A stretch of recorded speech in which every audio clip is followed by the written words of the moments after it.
Assalamualaikum warahmatullahi wabarakatuh. Selamat datang teman-teman. Kita di kelas Bahasa Indonesia TIA dan TIB semester 3, tanggal 13 November 2020. Hari ini pertemuan ke-8 setelah kemarin kita melaksanakan UTS. Ya, kita sudah melaksanakan UTS, kemudian saya sudah memeriksa tugas teman-teman. Kita akan membahas tugas yang sudah dikirimkan via email ke saya. Oke, kita lanjutkan ya teman-teman.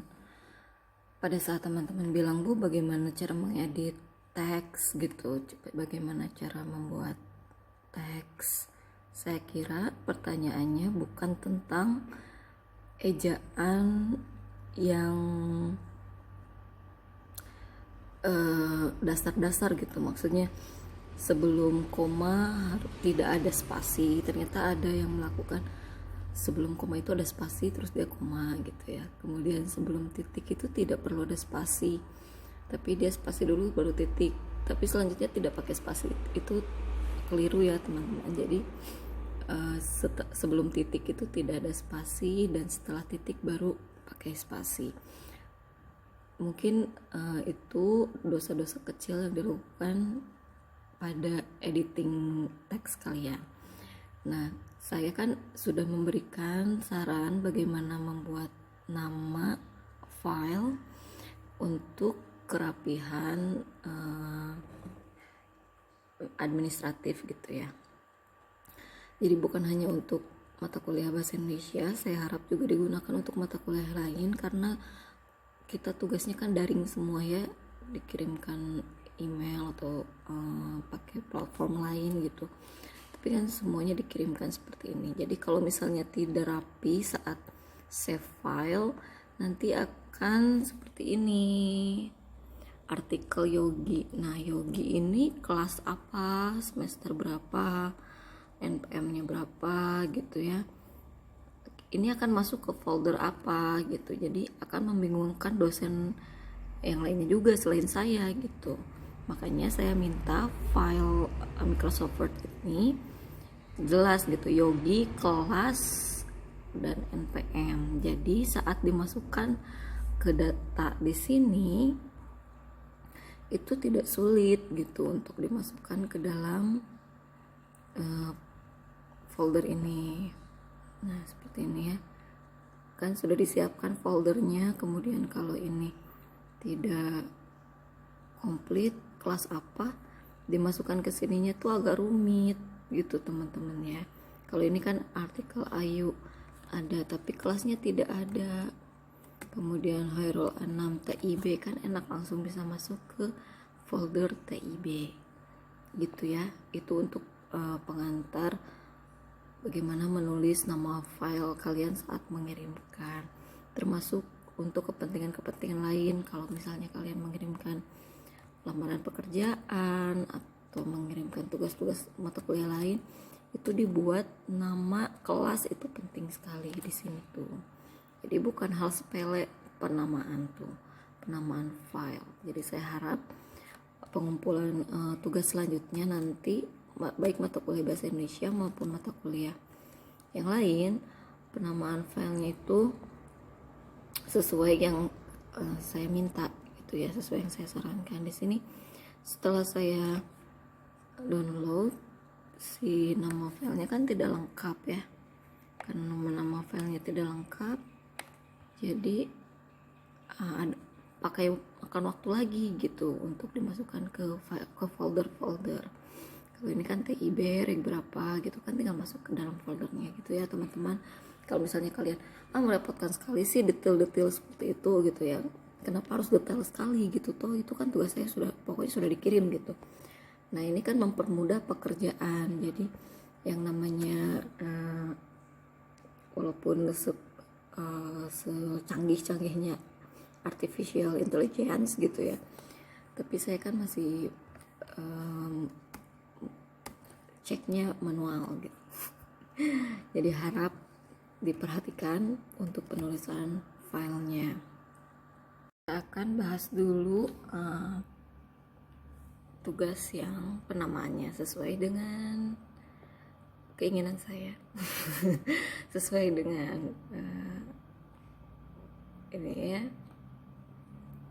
UTS resensi buku Yegasari, ada NPM-nya, TI Berga, resensi buku Wanita Berkaris Surga Felix Xiao. Ini setelah titik itu spasi ya. Tim dakwah, saya tidak tahu apakah nama disitunya dakwah gitu ya pakai curug, tapi secara bahasa Indonesia harusnya pakai K. Kemudian Al-Fatih Press diterbitkan tahun 2018, ini cetakan ketiga yang berhasil didapatkan, jenis bukunya agama. Jadi sudah jelas di sini bukunya agama ya, bukan kajian sosial gitu atau teori feminis gitu, bukan ya, tapi di sini kajiannya agama. Jadi saya tidak mengerti bagaimana mungkin perspektif penulis tentang feminis yang dia kaitkan dengan agama, mungkin melibatkan surat-surat, ayat-ayat atau ini gitu ya. Itu harus jelas sekali karena jenis bukunya agama, bukan teori feminis, bukan tentang kajian sosial gitu, bukan tentang pergerakan sosial seperti itu. Jadi yang harus kuat di sini adalah kajian-kajian ayat ayat sucinya atau pandangan imam besar siapa gitu tentang agama Islam gitu. Karena kan di Islam itu dikenal dengan ijtihad para ulama, ijtima, tentang bagaimana suatu teori dipahami dan kemudian dipraktikkan secara sehari-hari dalam kehidupan sosial. Oke, kita akan membahas dulu tentang resensi buku dari Yegasari ya. Penulisan filenya Yegasari sudah sesuai dengan panduan yang saya berikan. Ada nama kelasnya, ada NPM-nya, ada nama ininya. Kemudian ada identitas buku di sini. Resensi buku ini tidak usah dimiringkan ya. Kenapa harus miringkan? Ini bukan bahasa asing ya. Ini bahasa Indonesia. Jadi tidak usah italik, tidak usah miring. Identitas, judulnya Wanita Berkaris Surga. Penulisnya Felix Xiao. Ini tadi sebelum diedit begini, jadi setelah titik itu harus spasi. Kemudian tadi sebelum diedit ini adalah pakai tanda curug seperti ini ya. Saya tidak tahu apakah secara penulisan di badan usahanya itu pakai curug, tapi dalam bahasa Indonesia harus pakai K. Ini Al-Fatih Press tahun 2008 dicetak pertama kali, dan yang didapatkan Yegasari adalah cetakan ketiga, tebalnya 181 halaman. Mungkin termasuk cover ya. Jenis bukunya agama. Di sini harus diingat bukunya agama, bukan tentang teori feminis atau kajian sosial atau pergerakan sosial tentang feminis. Jadi yang saya muncul di kepala saya kalau tulisan agama berarti yang banyak itu adalah kajian-kajian surat-surat, hadis atau pandangan imam besar terhadap feminis atau pergerakan perempuan. Jadi karena di sini highlightnya agama, jadi saya kan ada ijtima ya, ijtihad para ulama. Jadi ulama-ulama besar itu baik di Universitas Mesir, Madinah atau ini kan memandang suatu teori, kemudian bagaimana teori tersebut diaplikasikan dalam kehidupan sehari-hari. Nah, saya tidak tahu imam siapa atau pandangan apa yang di highlight oleh Felix Xiao ini. Kemudian sampulnya latar putih. Sinopsisnya, katanya dulu wanita barat merasa didiskriminasi oleh kaum pria. Lalu mereka menuntut adanya kesetaraan gender, bahwa kaum wanita harus setara dengan kaum pria. Namun anehnya justru mereka menjadikan standar pencapaiannya harus sama dengan kaum pria. Dan ini terlalu banyak koma. Jadi saya tidak belum masuk ke analisis isi buku itu, tapi saya ingin menanggapi penulisan yang dilakukan oleh Yega Sarie. Ini terlalu banyak koma. Kalau ada kalimat yang memakai koma, berarti kalimat tersebut adalah kalimat majemuk. Nah, coba diingat-ingat waktu kalian SMA itu kalian menulis kalimat majemuk, ada majemuk setara, ada majemuk bertingkat. Ini kira-kira majemuk setara atau bertingkat. Nah, sebelum kita masuk membahas itu, kita coba lihat ya rasionalisasi atau kalimat efektif. Apakah ini kalimat efektif dari dalam struktur kalimatnya? Misalnya dalam kata dulu. Dulu ini tahun berapa? Abad berapa? Masa modern, pasca modern, atau gotik. Dulu itu terlalu luas cakupannya. Jadi kamu harus mengerucutkan, harus jelas gitu. Dulu yang kamu maksud itu kapan? Karena kamu kan sudah mahasiswa, bukan lagi anak SMP SMA yang membuat ya seingatnya kamu menuliskan, tapi kamu harus berdasarkan fakta. Dulu yang mana yang perempuan merasa mereka didiskriminasi gitu ya. Dulu ini harus diterangkan secara waktu. Kemudian misalnya tahun 1980 misalnya, kamu mengambil contoh saat ada pergerakan perempuan apa, misalnya tahun 1960 ada pergerakan perempuan yang ingin mencoblos langsung misalnya, karena biasanya pemilihan pemilu itu diwakilkan pada laki-laki dan istri hanya di rumah menunggu suaminya pemilu, sedangkan istrinya tidak memiliki hak suara untuk memilih. Kemudian misalnya tahun berapa misalnya yang kamu tahu datanya, perempuan ingin menjadi salah satu anggota legislatif misalnya gitu. Kan sekarang ada minimal ini ya batas ambang anggota legislatif untuk perempuan misalnya tahun apa. Nah, kamu bisa gunakan tahun itu gitu untuk pergerakan perempuannya. Karena walaupun kamu membahas tentang buku ini, kamu juga harus punya data gitu. Apakah buku ini ada datanya tentang tahun itu? Itu penting ya. Karena dulu kemarin juga dulu gitu sudah masuk past tense gitu. Kemudian ada didiskriminasi. Diskriminasi itu kata kerja. Jadi kalau didiskriminasi itu gimana ya gitu, apakah jadi verb 3 gitu ya, karena diskriminasi itu sudah kata kerja, sudah verb discrimination. Kemudian wanita di sini biasanya buku yang membahas tentang feminis menggunakan kata perempuan. Jadi saya agak ini ya, cuma padanannya memang sudah benar wanita dan pria. Biasanya padanannya adalah perempuan dan laki-laki gitu ya untuk buku-buku yang membahas tentang feminisme. Nah, dari sini saja satu kalimat bertingkat ini harus diedit. Dulu wanita barat merasa didiskriminasi oleh kaum pria. Kaum pria yang mana gitu ya? Apakah ayahnya? Apakah lembaga pendidikan? Apakah lembaga keagamaan? Keagamaan juga banyak, misalnya ada gereja, ada apa gitu ya, ada ya misalnya ada organisasi agama gitu ya.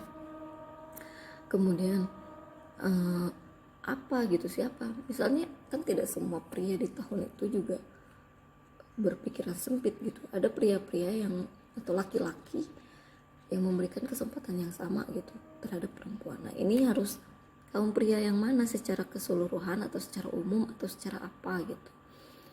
Karena tidak semua juga melakukan diskriminasi terhadap perempuan. Contoh kasusnya apa gitu ya. Lalu mereka menuntut adanya kesetaraan gender.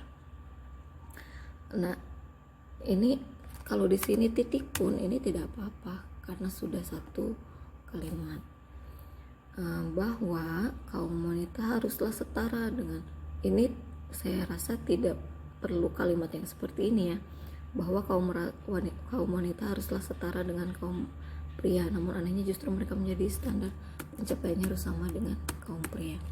Nah, apa maksudnya pencapaian yang harus sama dengan kaum pria itu? Apakah pria juga harus sama melahirkan seperti laki-laki perempuan gitu? Apakah laki-laki juga harus merasakan menstruasi seperti perempuan? Kan tidak. Ataukah perempuan rambutnya apa gitu, kan kesetaraannya yang diinginkan misalnya upah yang sama antara laki-laki dan perempuan misalnya gitu, karena sampai sekarang juga upah perempuan itu di bawah upah laki-laki gitu dalam pekerjaan misalnya buruh atau pekerja konveksi gitu ya, seperti itu. Jadi cuti juga, dan kadang-kadang perempuan tidak memiliki hak yang sama, kesempatan yang sama, karena orang akan berpikir oh dia nanti akan hamil, dia akan cuti hamil, dia akan cuti melahirkan, dia akan ada sakit menstruasi gitu. Itu membuat, terus kemudian ada bercandaan yang membahas tentang oh kamu sensitif banget, kamu lagi menstruasi ya gitu. Nah bercandaan seperti itu saja itu sudah mendiskriminasi perempuan gitu ya, sudah bentuk diskriminasi terhadap perempuan kalau menurut saya. Nah ini standar pencapaiannya apa yang harus ini tuh secara umum tuh apa? Apakah rambutnya cepak, misalnya perempuan berambut pendek gitu, rambut cepak seperti laki-laki, apa laki-laki tersinggung dengan perempuan yang berambut cepak gitu? Apakah perempuan yang suka pakai celana panjang gitu agar lebih leluasa bergerak, apakah laki-laki tersinggung dengan penggunaan itu gitu? Apa yang membuat laki-laki atau penulis ini tersinggung dengan pencapaian yang harus setara dengan perempuan? Setelah titik ini ada spasi. Setelah kesetaraan yang mereka inginkan terwujud, apa yang terwujud gitu? Berarti ada yang berhasil dari pergerakan ini. Apa yang berhasilnya? Kenapa harus dipandang negatif gitu? Pencapaian yang ingin digapai perempuan, misalnya kesetaraan mendapatkan gelar, misalnya perempuan dan laki-laki bisa mendapatkan ahli media misalnya AMD, sama-sama bisa AMD, sama-sama bisa bergelar di belakang namanya misalnya gitu. Apakah itu suatu kemunduran gitu kan? Apa gitu, ini harus dijelaskan gitu ya, apa yang akhirnya bisa terwujud. Ternyata kini di barat itu di mana? Karena dalam teori orientalisme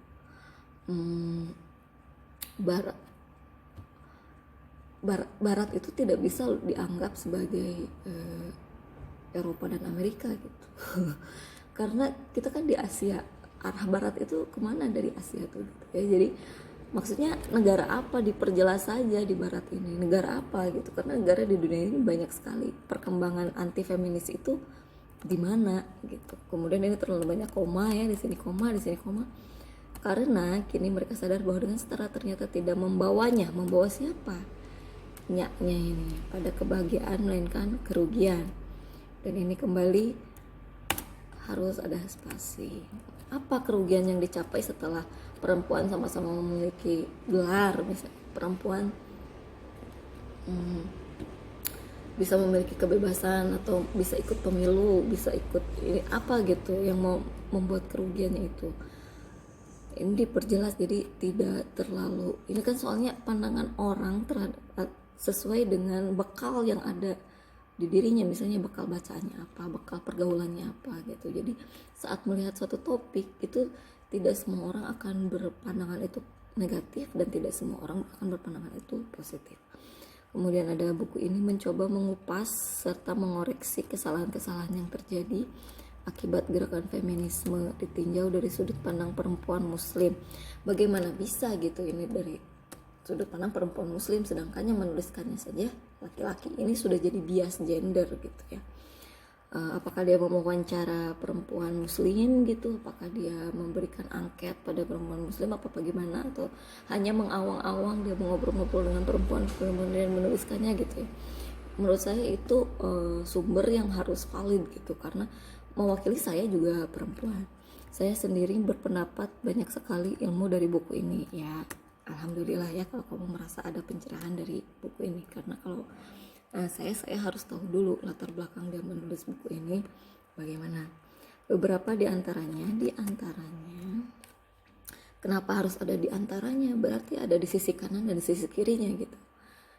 Coba diganti dengan kalimat yang lain gitu ya. Kita sebelum edit satu-satu kita baca keseluruhan dulu ya teman-teman. 1. Pria dan wanita itu sudah kodrat ya berbeda. Ya apa hubungannya kodrat dengan keinginan untuk improvement diri gitu, untuk memperbaiki diri gitu ya. Sebelum membaca buku ini saya sangat mengapresiasi gerakan feminisme. Oh, ini berarti sudah penilaian dari Yegasari ya.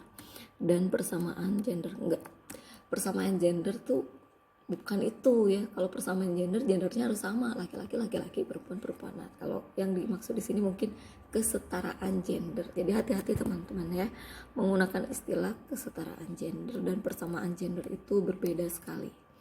Nah, tidak boleh ada kata karena di depan titik.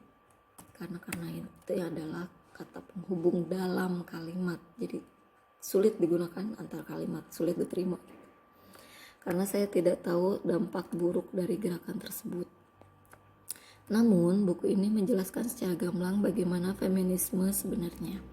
Mencoba memberikan kebebasan yang sebesar mungkin kepada wanita, tapi juga menghilangkan kesadaran perempuan. Nah, ini sudah ambivalen ya, tidak konsisten antara penggunaan kata wanita dengan perempuan. Kalau dari awal mau wanita sampai akhir, kamu harus konsisten wanita.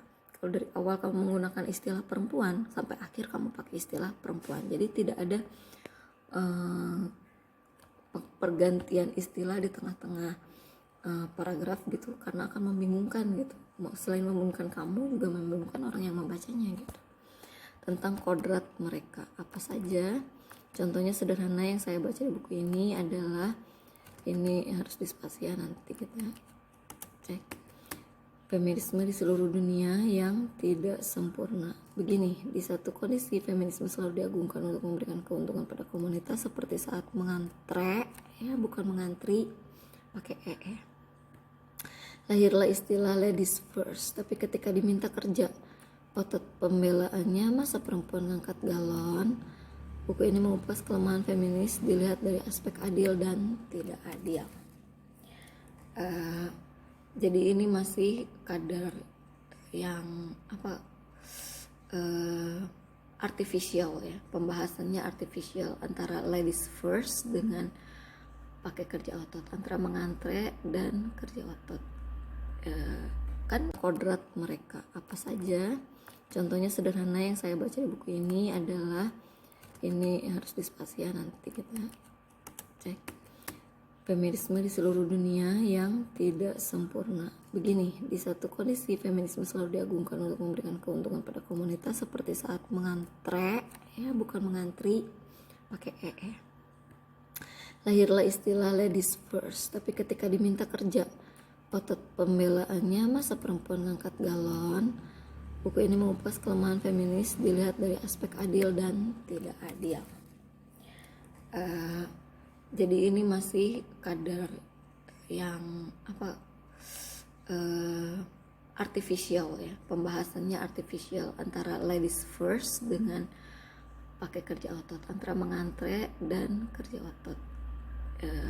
Kan sekarang juga sudah banyak perempuan yang bekerja dengan menggunakan otot, misalnya jadi ojek online, misalnya jadi banyak tayangan televisi juga perempuan sudah jadi yang pemecah batu gitu ya. Jadi menurut saya dari dulu juga perempuan sudah ikut ke sawah, ke kebun gitu, itu kan menggunakan otot gitu. Tidak semua budaya budaya di dunia ini tidak mengikut sertakan perempuan untuk kerja di ruang publik gitu yang menggunakan otot. Islam lebih feminim daripada yang feminis, alhamdulillah ya.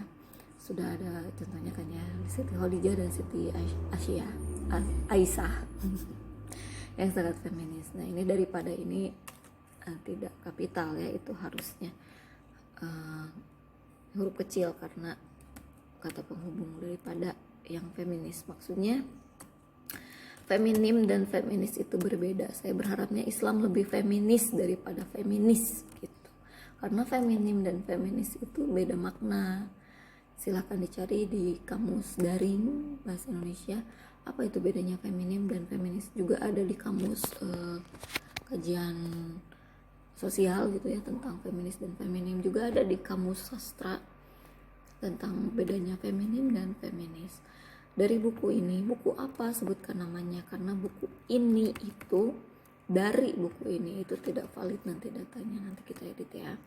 Saya belajar bahwa ternyata Islam Islam ini harus kapital dari gerakan feminis itu sendiri. Ya, bedalah antara feminim dan feminis. Mungkin ada perempuan feminis tapi dia tidak feminim. Dia berpikiran meningkatkan kemampuan dirinya tapi penampilannya tidak perempuan banget gitu.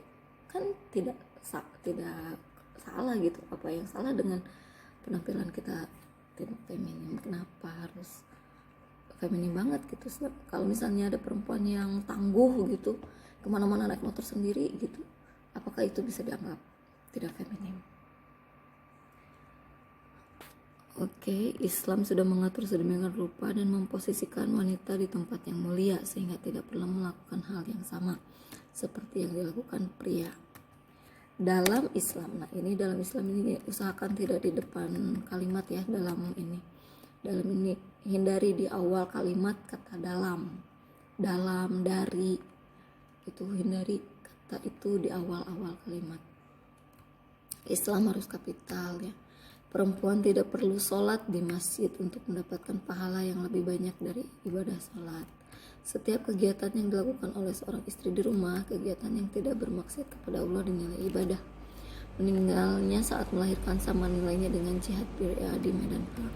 Saat jadi ibu, ia jadi salah satu pintu surga bagi anaknya. Begitulah Islam memposisikan wanita. Intinya, buku ini mencoba menegaskan bahwa menjadi feminis bukan berarti menyetarakan segala hal. Perempuan tidak perlu kerja di luar, dipisah ya,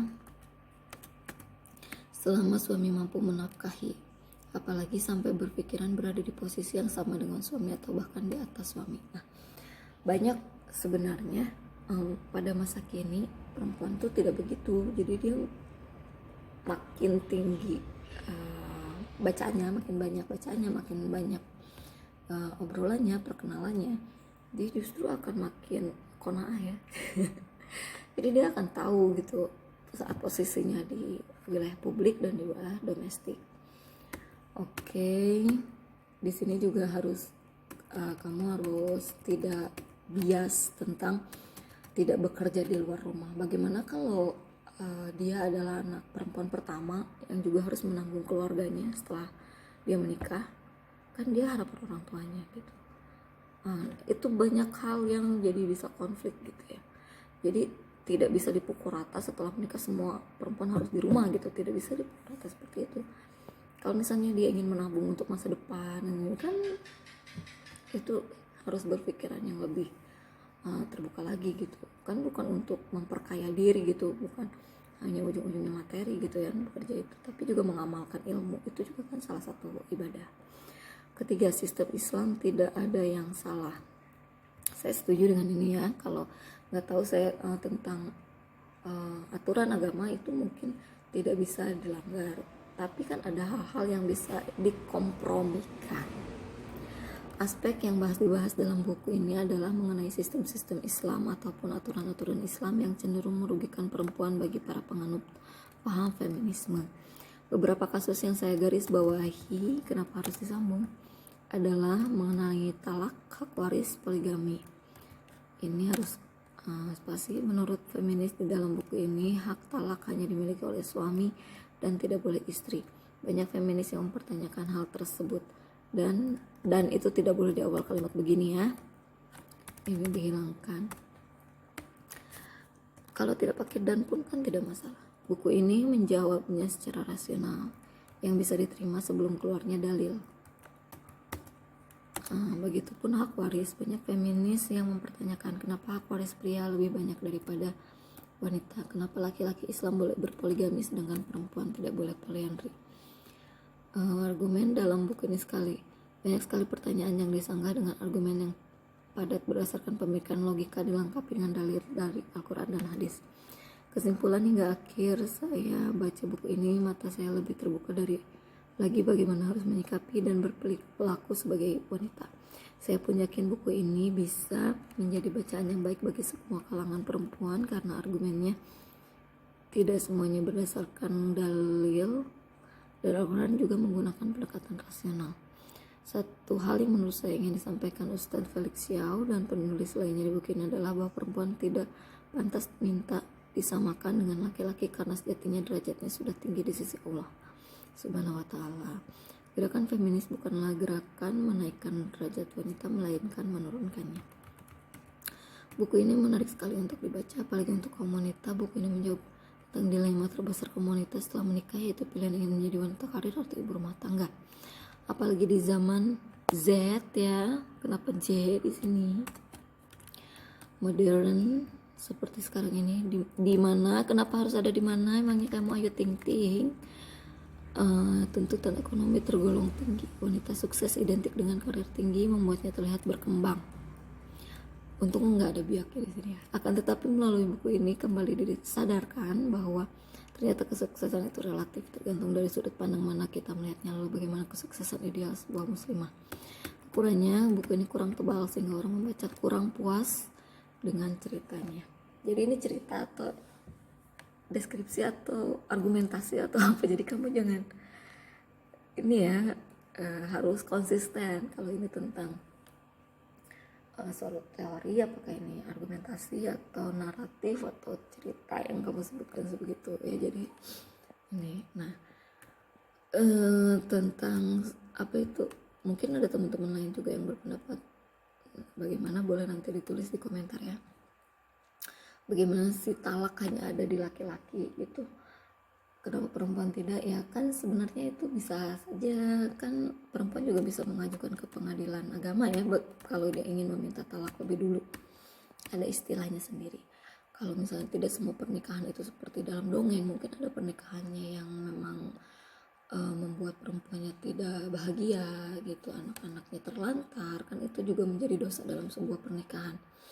Nah itu yang ada ini, tapi kan banyak yang berpikir bahwa perempuan itu lebih ke perasaan, dia tidak rasional, dia akan seenaknya menyebutkan talak gitu kan, segala macam dengan pembelaan-pembelaan yang seperti itu. Padahal tidak semua perempuan itu menomorsatukan perasaan. Banyak perempuan yang juga rasionalitasnya tinggi itu, dia sebelum marah dia bisa memfilter gitu, dia marah untuk apa gitu, dia berkata kasar untuk apa. Banyak juga yang seperti itu. Jangan menyamaratakan perempuan itu ya, seperti tadi kamu sensitif karena lagi PMS ya gitu, lagi menstruasi ya, itu kan sudah merendahkan secara sosial ya secara individual gitu. Seperti itu teman-teman. Saya senang sekali kalau kamu menemukan buku yang sejalan dengan pemikiran kalian, tapi kalian juga harus membuka pengetahuan yang lain gitu. Jadi saat kamu nanti mengobrol dengan teman yang lain yang pemikirannya berbeda, kamu akan bisa, oh ini ternyata begini gitu. Jadi kamu mengetahui wacana dunia yang lebih luas gitu, bukan hanya dari bekal yang kamu, tapi kamu juga bisa mengambil bekal yang orang lain miliki gitu. Nah di sini kita kembali ke dulu ini.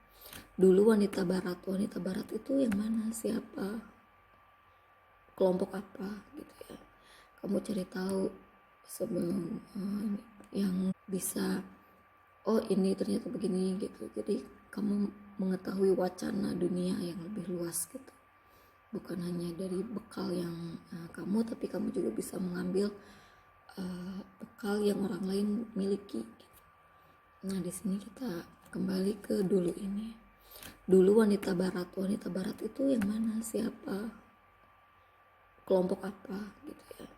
Kamu cari tahu sebelum yang di buku itu memberikan informasi apa gitu, wanita barat yang mana, tahun berapa gitu. Karena sekarang kan apalagi sudah ada media sosial ya, wanita di semua penjuru dunia itu sudah bisa saling mengakses.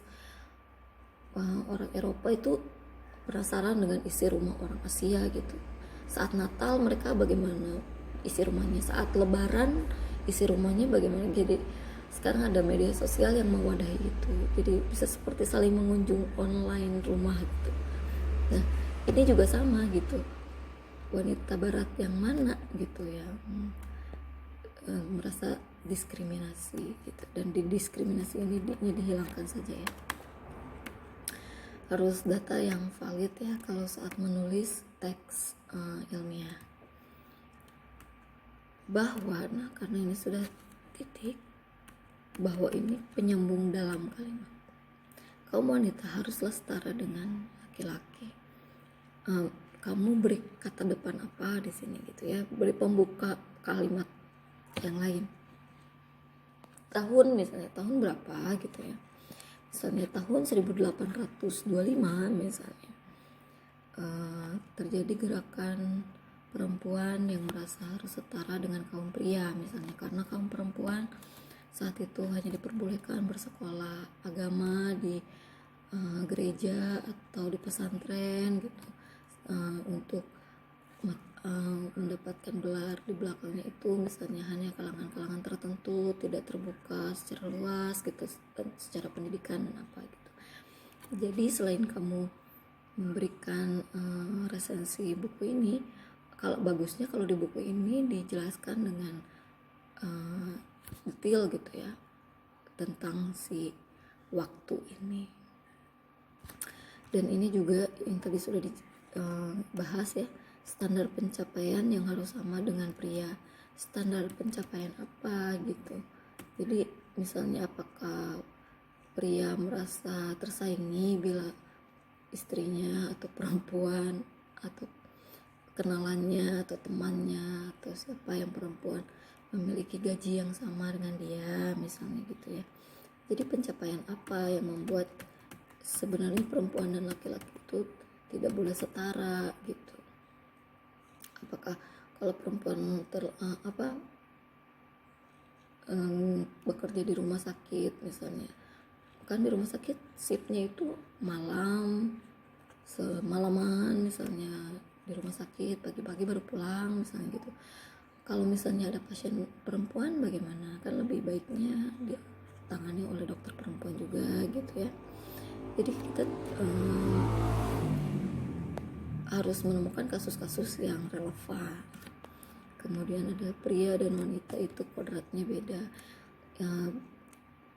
Kenapa kodrat ini harus dibahas dalam feminisme gitu, karena ya kodratnya seperti tadi, perempuan kan ada menstruasi, laki-laki tidak. Pernah tidak laki-laki di judge misalnya, kamu sensitif, kamu lagi ini, kan tidak, laki-laki tidak di judge seperti itu, tapi laki-laki di judge-nya saat dia menangis dia akan dianggap lemah. Nah dalam Islam kan tidak begitu. Bahkan dalam novel Ayat-Ayat Cinta saya menemukan banyak sekali adegan tokoh utamanya dia menangis karena hal-hal yang mengharukan gitu ya. Menangisnya tuh benar-benar mengeluarkan air mata gitu. Dan saya tuh gambaran di Ayat-Ayat Cinta itu tidak paham gitu bagaimana si laki-laki tersebut benar-benar mencucurkan air mata yang digambarkan di novel itu. Setelah saya melihat banyak gitu ya di media sosial tentang gestur laki-laki Arab atau Uni Emirat Arab gitu ya, kan banyak negara-negara di Arab, atau seperti Ustadz Syekh Ali Jaber misalnya, yang kalau dia terharu dia mencucurkan air mata. Jadi saya ada gambaran, oh ternyata mencucurkan air matanya itu yang seperti itu gitu, karena saking jarangnya saya melihat laki-laki Indonesia itu menangis gitu. Nah itu kan, apakah laki-laki yang menangis itu lebih rendah gitu? Kan tidak gitu ya.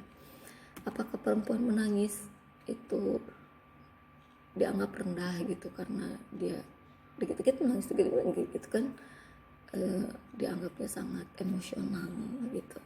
Apakah itu atau apa gitu ya yang dibahasnya itu.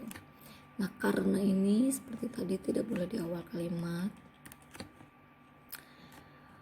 Misalnya langsung saja, saya tidak tahu dampak buruk dari gerakan tersebut. Memang ada beberapa hal yang seperti pedang bermata dua ya. Ada hal baik, tentu ada hal buruk. Penggunaan apapun gitu ada hal baik dan buruknya. Jadi baik-baiknya kamu mengambil hal bermanfaat untuk diri kamu dan meminimalisir hal yang kurang baiknya. Bagaimana feminis yang sebenarnya? Apakah feminis yang sebenarnya itu tidak bisa memasak? Apakah feminis sebenarnya itu yang tidak mengerjakan pekerjaan rumah gitu ya? Pasti banyak sekali, selain Yega Sari ini, pasti banyak sekali juga yang bingung tentang hal itu. Kemudian mencoba memberikan kebebasan sebesar mungkin kepada wanita, tapi juga menghilangkan kesadaran ya ini ya, kamu mau wanita atau perempuan di sini, pilih salah satu. Oke. Kalau karena dari awal sudah wanita ya wanita saja. Kalau saya jarang menggunakan kata wanita untuk teks ilmiah. Contoh sederhana yang saya baca di buku ini adalah penelitian feminis di yang tadi ya, yang ladies first itu. Kalau saya sih ya, kalau emang laki-laki yang datang dulu ya silakan mengantri lebih dulu gitu. Tidak ada ini misalnya ini antri laki-laki antri perempuan gitu.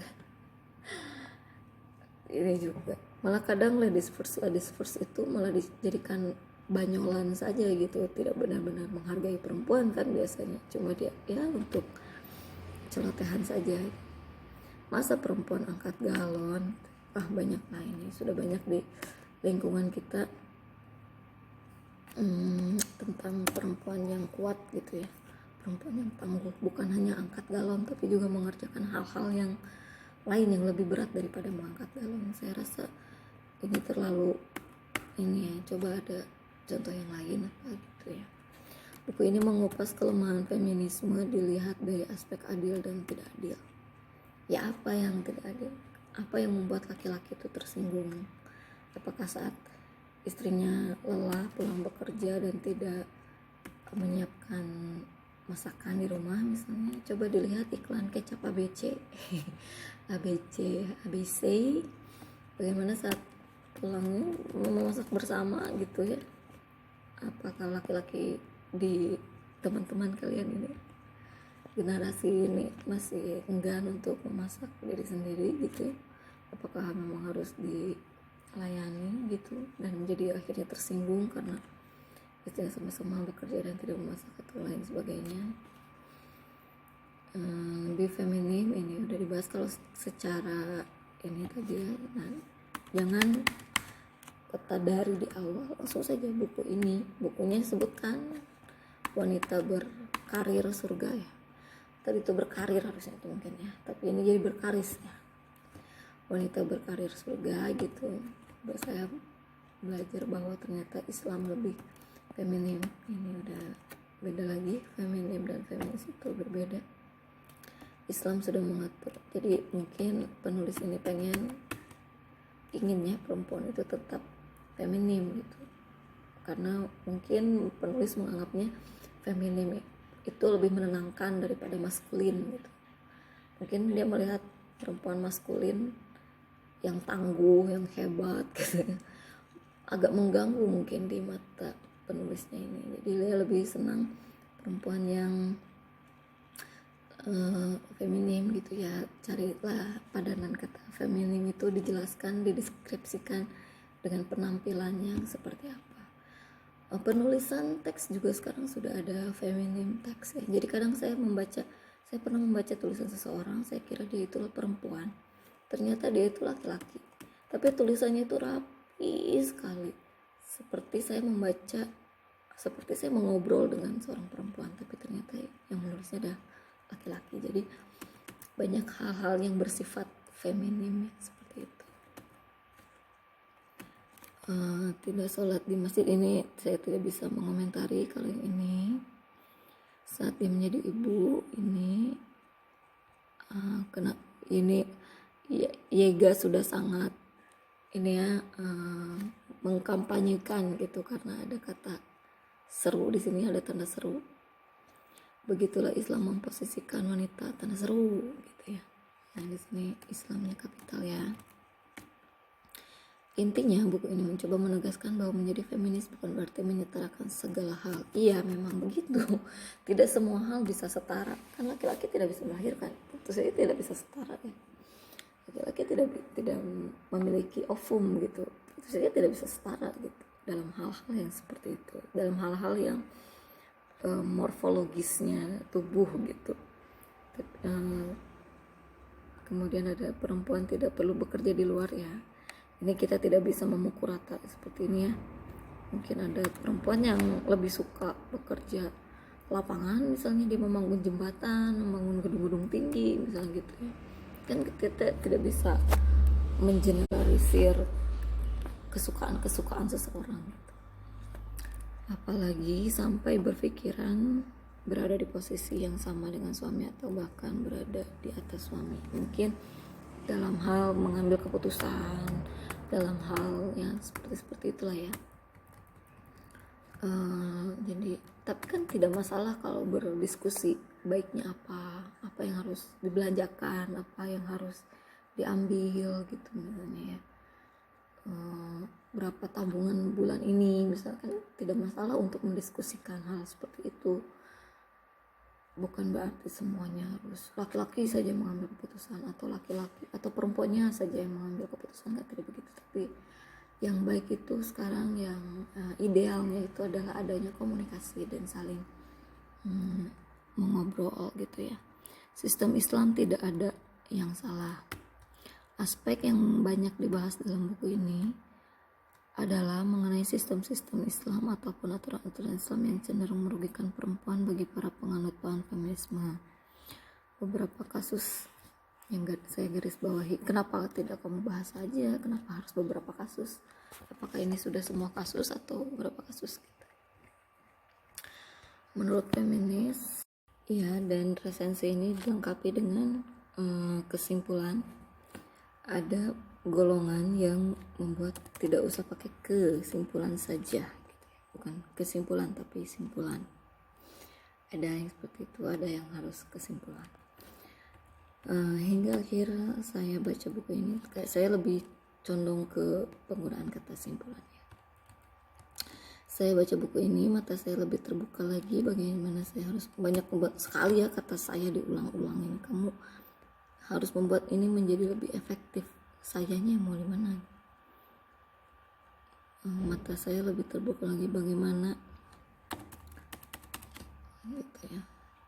Setelah membaca hingga akhir, setelah saya baca buku ini, mata saya lebih terbuka bagaimana harus menyikapi dan berperilaku kepada wanita. Ini mungkin bisa dihilangkan lagi satu sayanya ya. Coba kira-kira yang ini atau yang ini yang dihilangkan. Ini ada saya lagi. Saya pun yakin buku ini bisa menjadi bacaan yang baik bagi semua kalangan. Jadi feedbacknya positif ya dari Yega untuk menyarankan teman-teman yang lain juga membaca buku ini. Perempuan karena katanya tadi wanita, kenapa di sini ada perempuan nanti ya? Karena judulnya kan wanita berkarir surga. Karena beda loh, ada teori yang membedakan penggunaan kata wanita dan perempuan.